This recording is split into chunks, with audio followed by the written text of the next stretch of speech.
Okay, we're back, and today's show is going to be something a little bit different. We're going to sort of slide out of the grindhouse for a moment. If you live in Cleveland and you know Cleveland had a weatherman named Dick Goddard who was a huge part of Cleveland TV.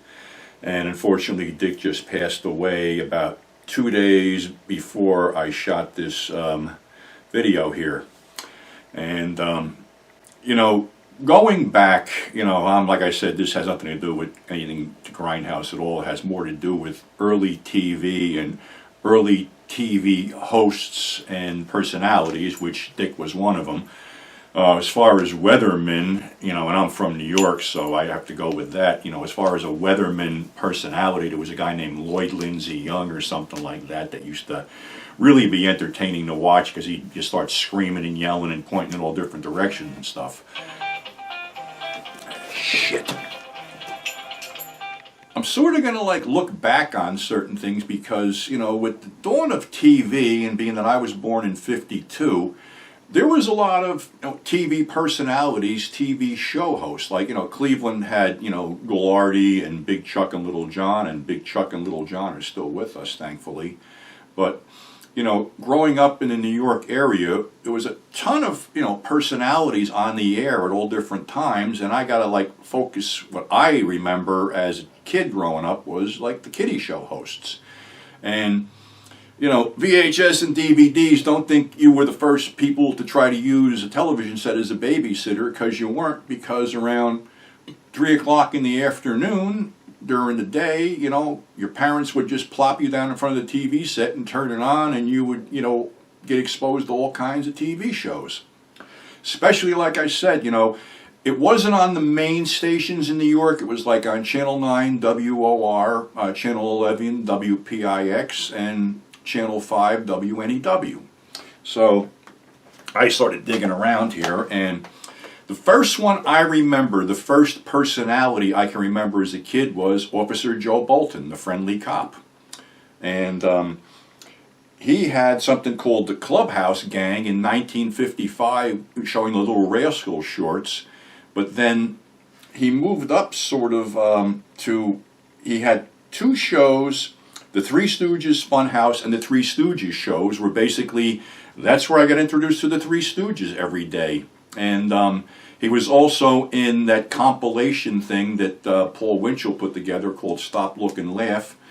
And the Three Stooges' last theatrical feature, The Outlaws, is coming. He would also have Stooge Mo Howard show up occasionally to talk to the kids and stuff. So that was, basically that's one of the first shows I remember. Another show host was Chuck McCann. And he had the Chuck McCann shows, the Gumby shows, and Chuck McCann and the Laurel and Hardy show, and Laurel and Hardy and Chuck. These were all, his deal, I guess because he was doing the Laurel and Hardy shorts at the time. And the thing was, actually, Chuck McCann was the first celebrity I met. What happened was they were doing a whole bunch of stuff down at this place in the town I lived, West Orange, called the South Mountain Arena. And they had basically gotten a whole bunch of these kid show hosts.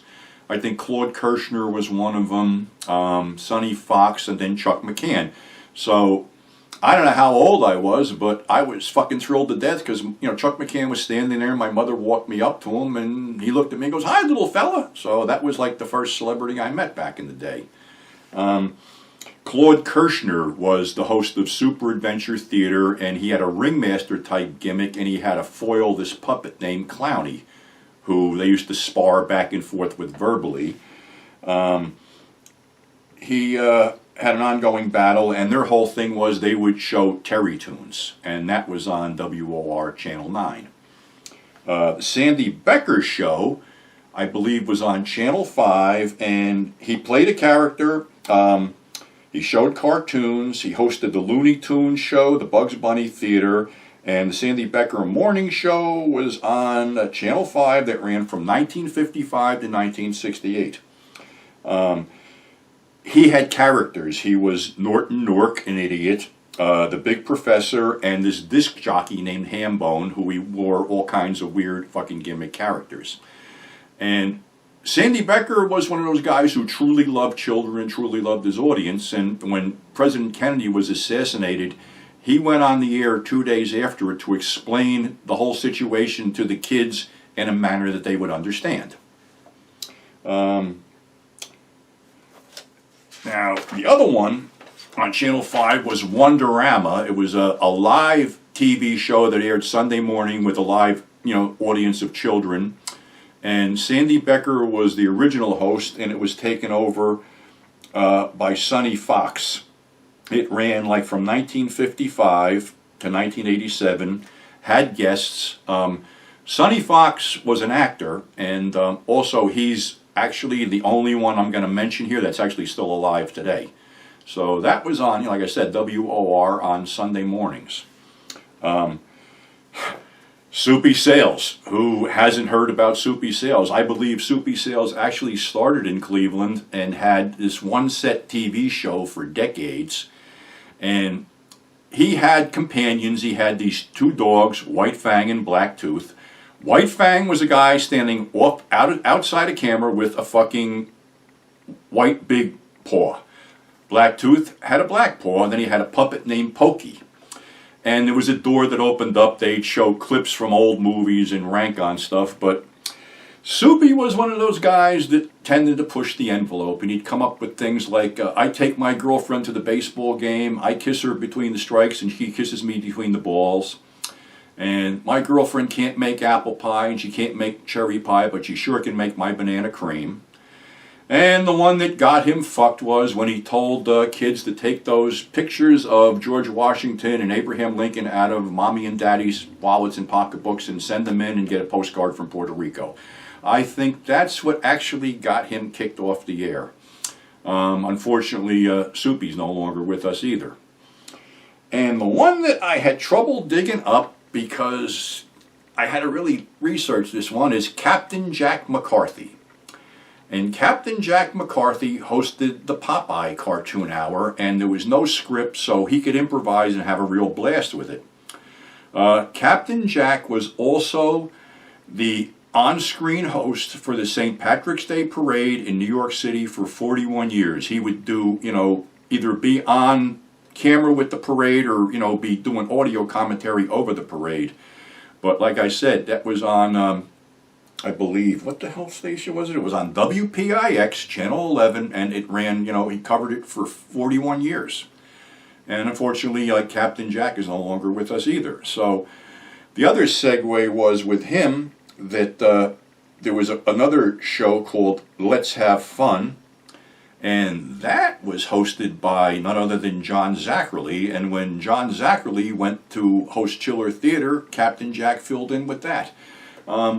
John Zackerly hosted a couple kiddie shows in, the mid-'60s and things before he went on to Chiller Theater and went on to become, the icon that he was.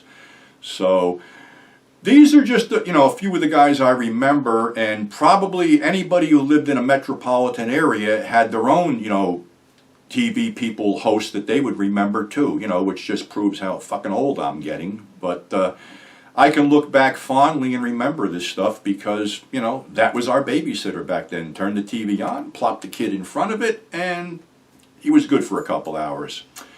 So that's my little trip down nostalgia lane right about now. It's just sad how things have changed and how things have progressed, and we sort of forget where we came from, but be that as it may. Well, that's all I got for today. Again, stay safe. Thanks for tuning in. Thanks for subscribing. Any comments can be left on this, thing, or email me at grindhousepurgatory@gmail.com. So again, stay safe, and we'll see you back on the flip side.